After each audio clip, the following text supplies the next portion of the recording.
Hey everybody, Jason Burmis here, and The Sun has released some of the Epstein plane pictures of Bill Clinton, Kevin Spacey, Chris Tucker, and Ghislaine Maxwell, as well as, of course, the picture behind me of Shantae Davis, one of Epstein's masseuses and sex slaves, with Billy the Kid right there. Let it sink in, okay?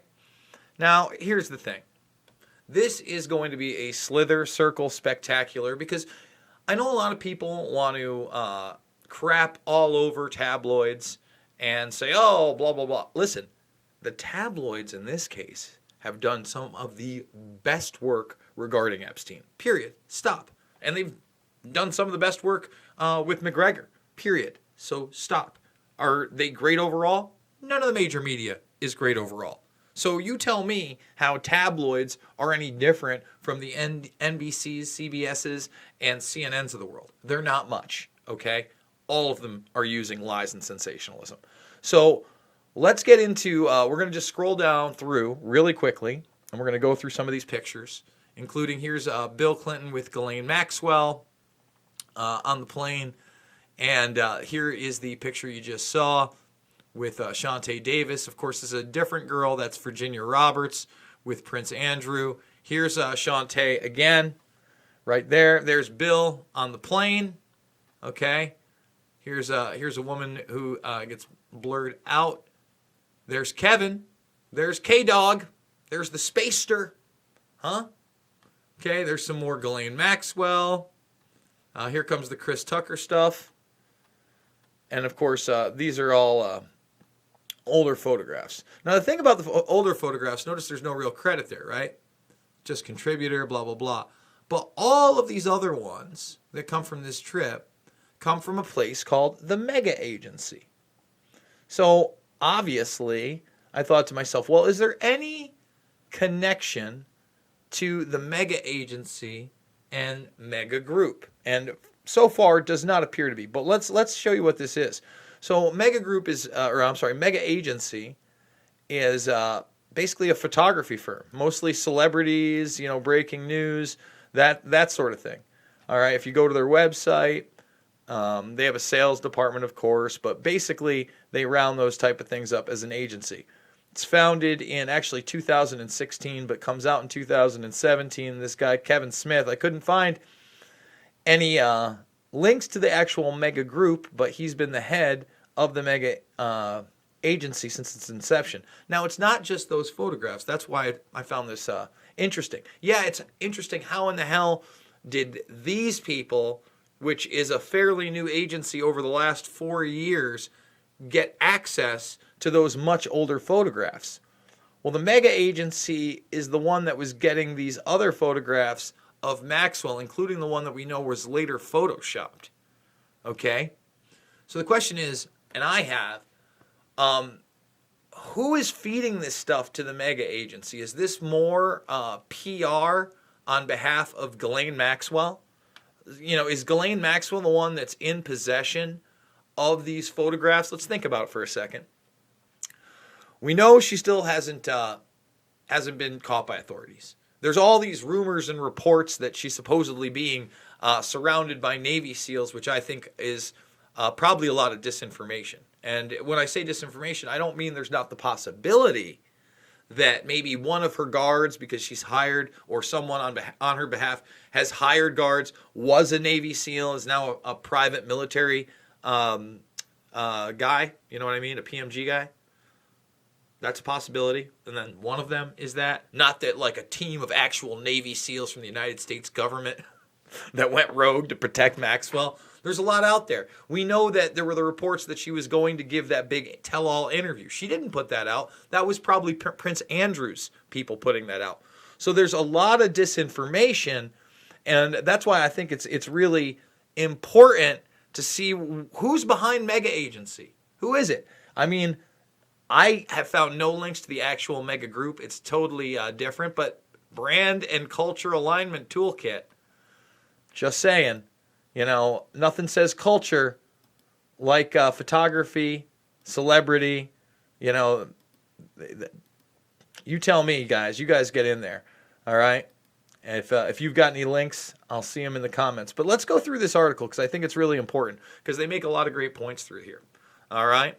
So here he is smiling on the steps of a plane dubbed the Lolita Express next to Maxwell in astonishing pictures exclusively obtained by the Sun. And bravo to the Sun for this.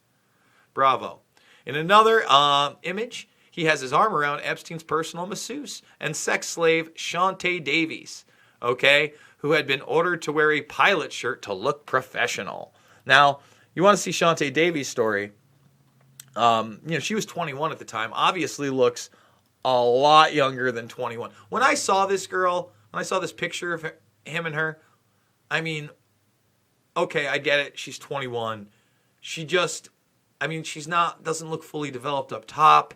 It's kind of, I'm not saying, listen, that if you're in a bar and you're a guy and she's a 21-year-old, great. But I'm saying she looks young. And then you know how young her victims are. And here she is as a 40-year-old woman. And obviously she's aged pretty well. Okay? But, here she is with some of the other younger girls. And she's another one that she's met Prince Andrew. And that she claimed that Epstein used his relationship with the Duke of York to lure young girls. It was part of it. It was one of his bragging tactics. You see? And she brings up a great point. I don't know how you could see somebody with another young girl all the time and there never be a conversation about it. It doesn't add up. And again, when you look at how young she looked here with Clinton, that's a young-looking girl. Okay? Other never-before-seen images show Clinton traveling on the infamous Boeing 727 while playing cards and chomping on a cigar. Now, for the first time, Shantae Davies has revealed the extraordinary details of Clinton's long-distance flight to Africa with Maxwell and a number of other celebrities, including Kevin Spacey.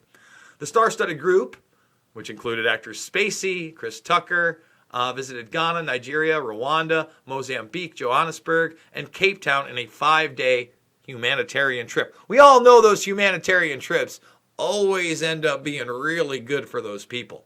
We always know that, right? Humanitarian aid has never been covert operations for other things. Never. Never happened. Conspiracy theory. There is no suggestion Clinton, Spacey, 60, or Tucker, 48, did anything wrong during the tour, or knew of Maxwell's alleged activities on Epstein's behalf, or the abuse Shantae suffered at his hands. However, it further raises concerns about how some of the world's most famous and powerful people were drawn into Epstein's circle at a time when he was committing horrific sex crimes. I wonder how that could have happened. So, and the other thing is, there's a lot, from what I've seen, not all of the girls, but there's a lot of these girls that look pretty similar, right? Blonde, brunette, petite, young looking. And we're talking about dozens of victims in Palm Beach alone. Even when you saw Maria Farmer, who was of age, who went to the FBI in 1996, she had that look. Shantae, now 40, told The Sun, it's clear that Epstein was using his private jet and wealth to get close to rich and powerful people. Looking back at these images now, it raises a lot of questions about why Bill Clinton was using the plane and perhaps Jeffrey may have been trying to accomplish by having him around. But again, this is after his presidency. And we know that he was giving, and when I say he, Epstein was giving money to the Clintons all the way back in 93. We've established that. All right? The slither circle runs deep. And, that's why I think it's important to highlight Spacey here, because Spacey and Clinton were also close during his presidency. Okay? That's a big deal. We have to highlight that. Who else? Weinstein is close to Clinton during his presidency. He's personal projectionist. And don't be surprised when the story breaks that Epstein's island was visited by Weinstein and Clinton at the same time at some point while he was the president. I think that's a very distinct possibility, folks. I really do. Who knows if it'll ever come out? I'm saying it's speculation, but boy, there's a lot of circumstantial evidence that'll lead you to that. So there you have it, guys. If you like the video, please thumb it up, hit that thumbs up button, sub and share. We want to hit 40,000. We're trying to bring you the truth. I did an hour-long interview earlier today for David Icke's new network, Iconic. Go check that out. for sure. I think it's great that he's starting to do more things in the alternative and trying to bring to light more issues with more people getting involved. That's always a good thing. I do it 3 to 7 times a day. I'm about to walk my dog, probably do a walk and talk on Trump's speech. I got documentary films. They're all free right here. Loose Change, Final Cut, Fabled Enemies, Invisible Empire, A New World Order Defined, and Shade the Motion Picture. And by the way, guys, if you want to make a difference, you can go to the thread I'm going to send right now in the chat, and you can retweet it. And you can let people know that we don't like it when famous sports stars that make billions of dollars for companies like Disney and WME Entertainment and the UFC brutally beat and rape women, and they're trying to put a fight on 10 days from now. At the end of the day, there's no doubt that this young lady suffered a horrendous ordeal. The examinations and all of the evidence shows that she was raped and very badly assaulted in that penthouse suite. And it goes on and on and on. Total media blackout. You want to do the right thing, go check that out. Go send that to other people. Get that out there. You want to financially support me? This is how you do it. $5, $10, $15 absolutely means the world to me. That's how we grow the Burmist Brigade. That's how we get beyond left-right politics, the false paradigms, with you guys, with open minds, sharing information. I love you, and I'll see you all on the flip side.